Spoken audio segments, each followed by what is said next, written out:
Trump's recent declaration about Nigeria has created a major stir both internationally and locally. He designated Nigeria as a country of particular concern over the alleged persecution of Christians, saying that there's an existential threat to the Christian community in the country. This means the United States, through the State Department, is officially signaling its serious concern over the treatment of religious minorities in Nigeria. Trump claimed that thousands of Christians are being killed by radical Islamists, fueling what he described as a genocide. This is no light accusation. The US has taken a stand suggesting that Nigeria's government isn't doing enough to stop the violence, and it's making waves on the global stage. Before we dive deep, please do well to like this video and subscribe to the channel. Don't forget to also turn on the notification bell. But Nigeria's response has been one of defiance. The government, backed by a portion of its citizens, has firmly rejected the genocide claims. They argue that while there is violence, particularly in the northern parts of the country, it's not a religiously targeted attack, but part of a broader insecurity problem involving terrorism, ethnic clashes, and banditry. The Nigerian government insists that framing it as religious persecutions distorts the truth and could harm the country's international image. In fact, the Senate also weighed in, dismissing the US claims as exaggerated, saying it's a politically motivated narrative. Christian groups within Nigeria have not been so forgiving, however.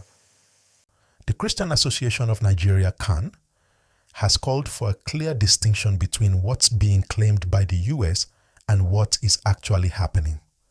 They argue that the attacks on Christians are real and are part of a wider pattern of religious violence in the country.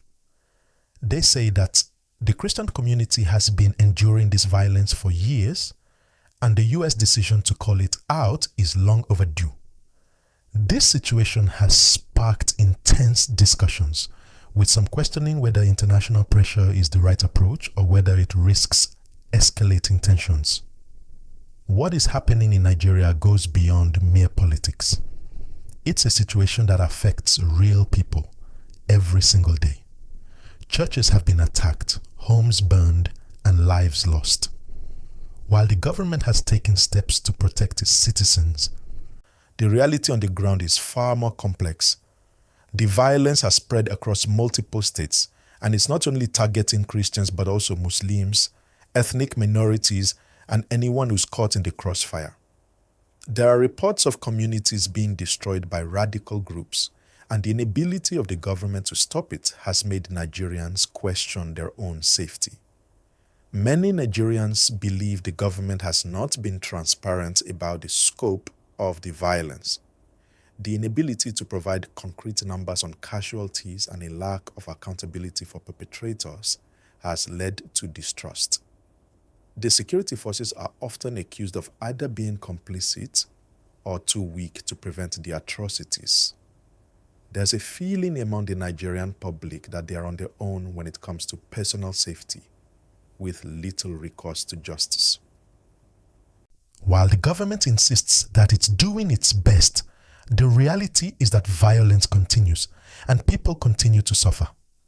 International observers, including some US lawmakers, have been pushing for stronger action. They believe that designating Nigeria as a CPC will hold the government accountable, pressure it to do more, and potentially lead to sanctions or other actions that could help curb the violence. But this stance has stirred up a lot of debate. Critics say that labeling Nigeria in such a way could backfire. Instead of fostering a constructive dialogue, it could inflame tensions between the country and the US, create further divisions within Nigeria, and even harm ordinary citizens who are already dealing with insecurity. For many Nigerians, the US pressure may feel like a betrayal. They believe that external powers should not meddle in their affairs, especially when the situation is so complex.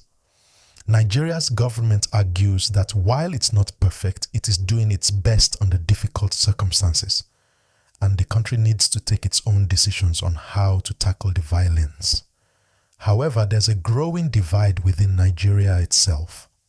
Some believe that only through strong international pressure will the Nigerian government take real action, while others feel that the country's sovereignty should not be compromised. The situation is further complicated by religious and ethnic tensions within Nigeria. The country is a diverse mix of Muslim and Christian populations with several ethnic groups scattered across the nation.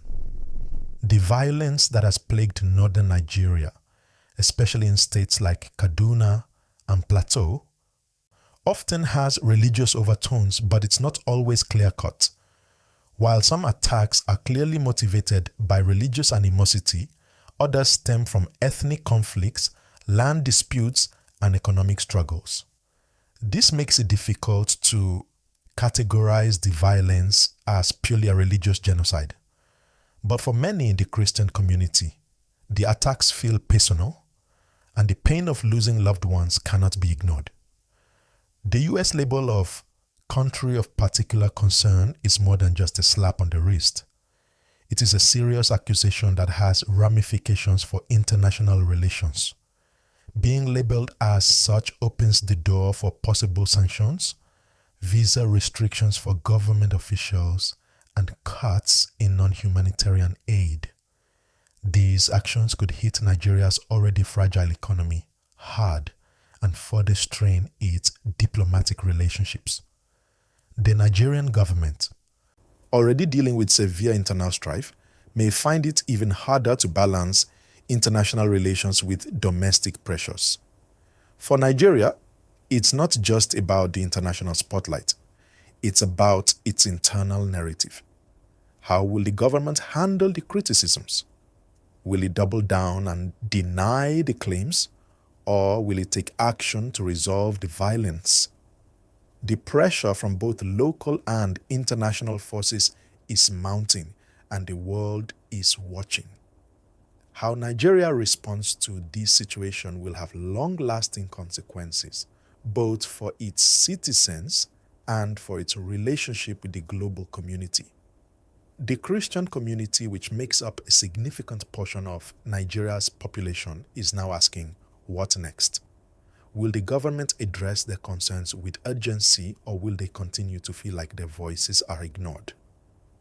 There are calls for more protection, for clearer action, and for justice for those who have lost their lives. But there are also questions about the broader future of interfaith relations in Nigeria. Can the country heal from this violence and learn to live together peacefully, or will religious tensions continue to tear it apart?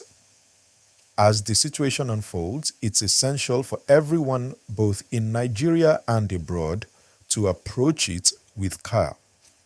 The issues of religious violence, government accountability, and international intervention are all deeply sensitive. There's no easy solution, and the road ahead will be complicated. But the conversation must continue. The voices of ordinary Nigerians, whether Muslim, Christian, or from any other background, must be heard in this process. It's not just about the government or the international community. It's about the people who are living through the violence, and they deserve to have their voices matter. Now, as I wrap this up, I want to ask you, my viewers, what do you think of the US declaring Nigeria a country of particular concern? Do you think it's justified, or do you believe Nigeria's sovereignty is being undermined? Do you think it will help end the violence, or could it make things worse? Leave your thoughts in the comments. I want to hear from you. And as always, don't forget to like, share, and subscribe for more updates. The discussion doesn't stop here. It's just getting started. Let's keep the conversation going.